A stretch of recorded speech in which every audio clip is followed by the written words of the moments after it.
ஆண்டவராகிய இயேசு கிறிஸ்துவின் வல்லமையுள்ள நாமத்தினால் இந்த செய்தி வேலைக்கு உங்களை அன்போடு கூட அழைக்கிறோம்.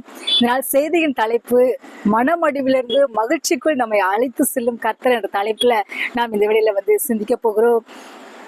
இந்த நாள்ல நம்ம வசன ஆதாரமாக ஆதியாகமம் 49ஆம் அதிகாரத்துல பார்க்கிறோம். யோசேப்பை அவர்கள் சகோதரர்கள் எல்லாரும் மனமடிவாக்கி அவனை பகைத்தார்கள் என்று நாம் பார்க்கிறோம். ஆனாலும் அவனுடைய வில் உறுதியாய் நின்றது. அவன் இஸ்ரவேலுடைய மேய்ப்பனும் கண்மலைமானான்கிறத பார்க்கிறோம். ஆமென். கர்த்தருடைய பிள்ளைகளே, யோசேப்பு போன பாதைகள் மிகவும் வேதனையான ஒரு பாதைகள். உன் தகப்பனால, தன் சொந்த தகப்பனால் நேசிக்கப்பட்ட ஒரு பிள்ளை, தகப்பனுக்கு பிரியமான ஒரு பிள்ளை. ஆனால் இந்த நாள்ல தன் சகோதரர்களால் பகைக்கப்பட்டு, தன் சகோதரர்களால குழியில போடப்பட்டு மீண்டுமா எடுக்கப்பட்டு இஸ்ரவேலர் கையில விற்கப்பட்டதை நாம் பார்க்கிறோம். ஒரு அடிமையா எகிப்துக்கு கொண்டு போன ஒரு நிலைமையை பார்க்கிறோம். இதனால தகப்பனுடைய ஒரு அன்பை இழந்து, குடும்பத்தாருடைய அன்பை இழந்து, இதனால ஒரு அனாதையாய் எகிப்துல போய் இருந்ததை நாம் பார்க்கிறோம். பயங்கரமான ஒரு மனம் அடிவுக்குள்ளாக யோசேப்பு சென்றதை பார்க்கிறோம். ஆனாலும் தேவாதி தேவன் யோசேப்பை கைவிடாத தேவன். யோசேப்பை ஒவ்வொரு சூழ்நிலைகளிலும் கூட அவர் ஆசீர்வதித்ததை பார்க்கிறோம். அடுத்ததாக யோசேப்பை பார்க்கும் பொழுது போத்திபாருடைய கையில விற்கப்பட்டான். போத்திபார் இருந்த வீட்டுல அவன் தன் கொடுக்கப்பட்ட வேலைகளில் உண்மை உத்தமமாய் இருந்ததுனால அந்த வீட்டுக்கே அதிகாரியாக அந்த போத்திபார் வைத்ததை நம்ம பார்க்கிறோம். ஆமீன். கர்த்தருடைய பிள்ளைகளை, யோசேப்பு அந்த சூழ்நிலையிலும் மனம் மடிவான ஒரு சூழ்நிலையில கூட யோசேப்பு சோர்ந்து போகாமல் கொடுக்கப்பட்ட வேலையை உண்மையும் உத்தமமாய் பண்ணினதை பார்க்கிறோம். அடுத்ததாக நாம் பார்க்கும் பொழுது அவருக்கு வந்த பாவ சோதனைகளில் போத்திபாரின் மனைவி பாவம் செய்ய தூண்டிய போது பாவத்துக்கு இடம் கொடாமல் தன்னை பரிசுத்தமாய் காத்து கொண்டதை பார்க்கிறோம். தேவாதி தேவன் யோசேப்பை கனப்படுத்தும்படியாக தேவன் யோசேப்பை அடிமைத்தன வாழ்க்கையிலிருந்து உயர்த்தி அரசாளும் பதவிக்கு கொண்டுட்டு வந்து ஏவு தேசம் முழுசுக்கும் அதிகாரியா வைத்ததை பார்க்கிறோம். ஆமீன். கர்த்தருடைய பிள்ளைகளே, ஒருவேளை நீங்கள் மனம் நொந்து போன ஒரு நிலைமையில இருக்கலாம். உங்க மனம் மடிந்து போய் ஒரு நிலைமையில இருக்கலாம். எனக்கு தோல்வி மேல தோல்வி, எனக்கு தொடர்ச்சியான போராட்டங்கள் என்று சொல்லி யோசேப்பு போல நீங்க போகிற பாதைகள் கடினமான பாதைகளா இருந்தாலும் அந்த கடினமான பாதைகளில் இருந்து உங்களை விடுதலையாக்கி கர்த்தராகிய தேவன் உங்களை மகிழ்ச்சியாய் வைக்கும்படியாக, நீங்க தேசங்களுக்கு ஆசீர்வாதமா இருக்கும்படியாக, நீங்க உங்களோட ஜனங்களுக்கு ஆசீர்வாதமா இருக்கும்படியாக உங்களை மகிழ்ச்சியான பாதைக்குள் அழைத்து செல்லுகிற தேவனா இருக்கிறார். நம்ம யோசேப்பை குறித்து பார்க்கிறோம். யோசேப்பு அந்த சூழ்நிலையிலும் போன கடினமான சூழ்நிலையும் எதை குறித்து முறுமுறுக்காதபடி கொடுத்த வேலையில உண்மையாய் இருந்ததை பார்க்கிறோம். பாவம் செய்யாதபடி தன்னை பரிசுத்தமாய் பாதுகாத்துக் கொண்டதை பார்க்கிறோம். ஆமீன். கர்த்தருடைய பிள்ளைகளே, தேவ அன்பு அவனுடைய இருதயங்களில் ஊற்றப்பட்டிருந்தபடினால தன்னை பகைத்த சகோதரர்களை கூட பின்னாட்கள் நேசித்து சகோதரர்களை குடும்பத்தை காப்பாற்றும்படியாக யோசிப்பை தேவன் உயர்த்தி அழகுபடுத்தி யோசிப்பை மகிழ்ச்சியாய் வைக்கிறதை பார்க்கிறோம்.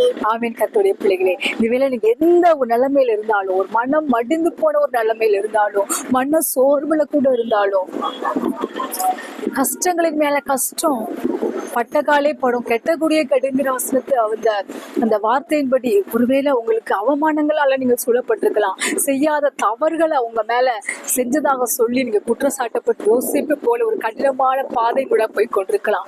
ஆனால் கர்த்தராகிய தேவன் சொல்லுகிறார், நான் உன்னை மகிழ்ச்சியாய் வைப்பேன். உனக்காக மகிழ்ச்சியா நாட்கள் காத்து கொண்டிருக்கிறது. நீதிமானுக்காக வெளிச்சம் காத்து கொண்டிருக்கிறது.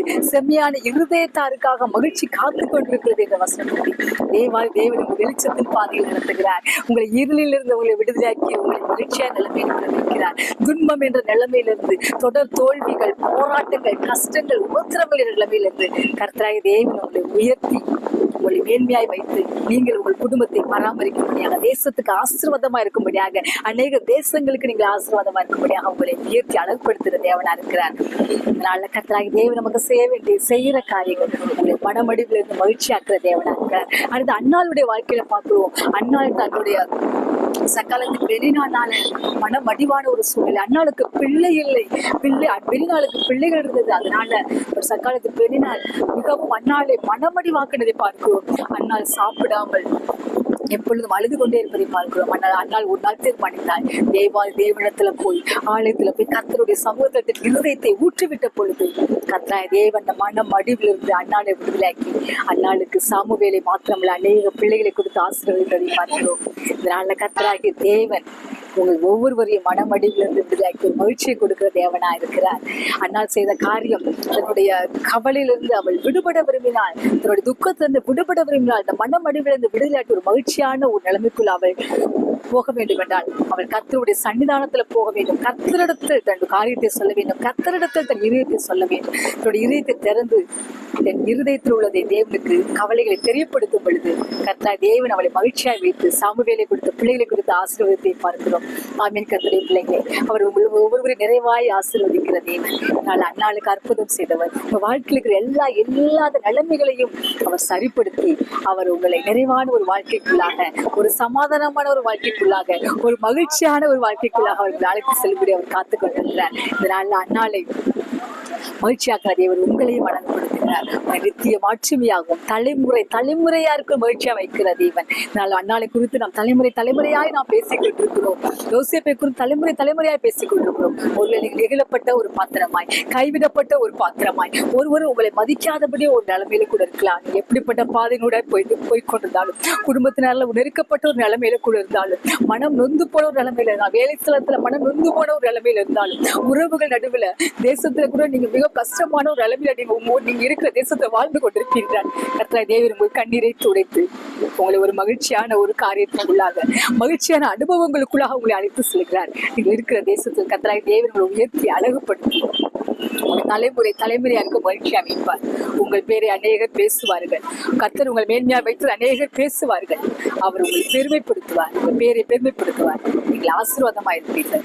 நாளை கேட்ட சத்தியத்திற்கு கர்த்தாவே ஒவ்வொருவரையும் ஆசீர்வதிப்பாராக. கர்த்தாவே இந்த வேலையில் யாரெல்லாம் மன நொந்து போன நிலைமையில இருக்கிறாங்க, ஒரு பிள்ளைகளை குறித்து மன நொந்து போன நிலைமையில இருக்கிற மக்கள், குடும்பத்தாரை குறித்து எந்தெந்த சூழ்நிலை மன நொந்து போன நிலைமையில மனமடிவா இருக்கிறாங்க, ஒவ்வொருவரையும் நீங்க மகிழ்ச்சியான பாதைக்கு அழைத்து செல்கிற கிருபைக்காய் கூட ஸ்தோத்திர சுவாமி.